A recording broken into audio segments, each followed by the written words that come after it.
तो जय हिंद दोस्तों, फिर से एक नया टॉपिक लेकर चले आए हैं। मैक्सवेल के दाहिने हाथ का नियम क्या होता है भाई, जो कि बार बार क्लास 10th और 12th में पूछता है, और ये कई बार आपको एग्जाम में, अदर कॉम्पिटिटिव एग्जाम में पूछ दिया कि क्यों भाई इसका उपयोग कहां होता है। और मैक्सवेल के दाहिने हाथ का नियम में आश्वासना के साथ बोल रहा हूं, अगर एक बार समझा दूंगा, इस वीडियो को देख लेंगे और आप कहीं भी लिख डालेंगे, आपको इतना याद हो जाएगा। तो हम सबसे पहले समझेंगे कि मैक्सवेल के दाहिने हाथ का नियम क्या है। आपको तो पता चल गया कि दाहिने हाथ को हम दक्षिण हाथ के नियम भी बोलते हैं, है ना। दक्षिण मतलब दाहिना हाथ ही होता है, तो दाहिना हाथ से ही दिए होंगे भाई, ऐसे पता चल रहा है। और मैक्सवेल नामक वैज्ञानिक थे, पता चल रहा है कि नहीं चल रहा है। तो देखिए इसका उपयोग पहले हम समझ जाते हैं, तब लिखने डिफिनेशन लिखने में आसानी हो जाएगा।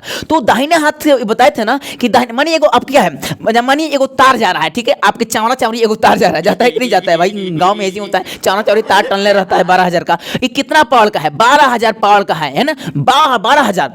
अब आपको तार पता चल रहा है, आपको पता करना होगा कि भाई वो 12,000 तारवा है, केने जा रहा है, यानी उत्तर से दक्षिण की तरफ जा रहा है। कहां जा रहा है, उत्तर से दक्षिण की तरफ क्या जा रहा है, लाइन जा रहा है, धारा जा रहा है। लाइन मतलब धारा, इसे किससे सूचित करते हैं जी, आई से। आई यानी करंट होता है, ठीक है ना, धारा। और चुंबकीय क्षेत्र को बी से, आपको पता चल गया। तो अब देखिएगा, सबसे पहले हमें उसे 12,000 पावर में पता करना होगा भाई लाइन कहां जा रहा है, हेन से हेन जा रहा है, यानी उत्तर से दक्षिण की तरफ जा रहा है, ठीक है ना। आप पता कर लिए। अब आपको करना होगा क्या है कि दाहिने हाथ का, ये दाहिने हाथ से उस तार को ऐसे पकड़ना है कि जो अंगूठा है वो धारा की दिशा बताए कि धारा हेन जा रहा है। तो पक्का है ये चारों अंगुलियां चुंबकीय क्षेत्र की दिशा बताएगी, यानी वो यह बताएगी, चारों चुंबकीय क्षेत्र यानी चारों अंगुलियां यह बताएगी कि इसके चारों ओर चुंबकीय क्षेत्र उत्पन्न होगा जी, होगा। बात समझ में आ रहा है कि नहीं आ रहा है, हाँ कि नहीं। तो अब पता करिएगा, चुंबकीय क्षेत्र ऐसे बनेगा, ठीक है ना, धारा ऐसे जाएगा तो चुंबकीय क्षेत्र इस प्रकार से घूमेगी, ठीक है। बात समझ में आ रहा है कि नहीं यार, फिर से बोले तो अच्छा, एक और पगला स्टूडेंट होता है जी, सर पढ़ाए हैं मैक्सवेल का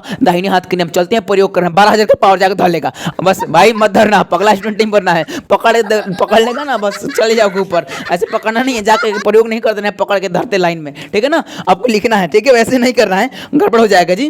तो अब देखिएगा, मैक्सवेल के दाहिने हाथ के नियम समझ में आ गया कि यानी कि इससे पता करते हैं क्या, चुंबकीय क्षेत्र यानी कि धारा को इस प्रकार रखते हैं कि वो क्या बताता है, धारा बताता है, और चारों अंगुलियां इस प्रकार बताती है कि चुंबकीय क्षेत्र उसके चारों तरफ उत्पन्न होता है। आप ठंडी के दिनों में देखते हैं, ठंडी के दिनों में भाई कितना कौवा सब चिड़िया और ये मर जाती है, क्यों, क्योंकि ये मानिए तार है, 12,000 पावर का तार है, और ठंडी के दिनों में ओस गिरता है तो इसके चारों तरफ जो चुंबकीय क्षेत्र है ना बढ़ जाएगा, और चुंबकीय क्षेत्र में भी लाइन होता है, बढ़ेगा तो चिड़िया लोग बैठेंगी तो उनके जो पैर में है तो मारता नहीं है, लेकिन पैर के ऊपर जगह होगा, चुंबकीय क्षेत्र पड़ जाएगा, बस उलट गई। और हम लोग जाके देखते हैं लोग कैसे मर गए जी, हम लोग कहते हैं कैसे मर गए, उसमें बैठने से तो कभी मरती नहीं थी। नहीं, उसके चारों बगल चुंबकीय क्षेत्र, लोग कहते हैं कि अरे 12,000 पावर का मत जाना, खींच नहीं लेगा, चुंबकीय क्षेत्र है उसके चारों बगल। इसी को हम लोग पता करेंगे मैक्सवेल से, ठीक है ना। तो आप देखिए कैसे लिखना होगा आपको एग्जाम में, तो लिखेंगे कि मैक्सवेल नामक वैज्ञानिक अपने किसके संबंध में, धारा और चुंबकीय क्षेत्र के संबंध में एक नियम दिए थे, जिसे हम मैक्सवेल के दाहिने हाथ का नियम कहते हैं। लिख देंगे ना। दूसरी बात, अनुसार में क्या लिखेंगे,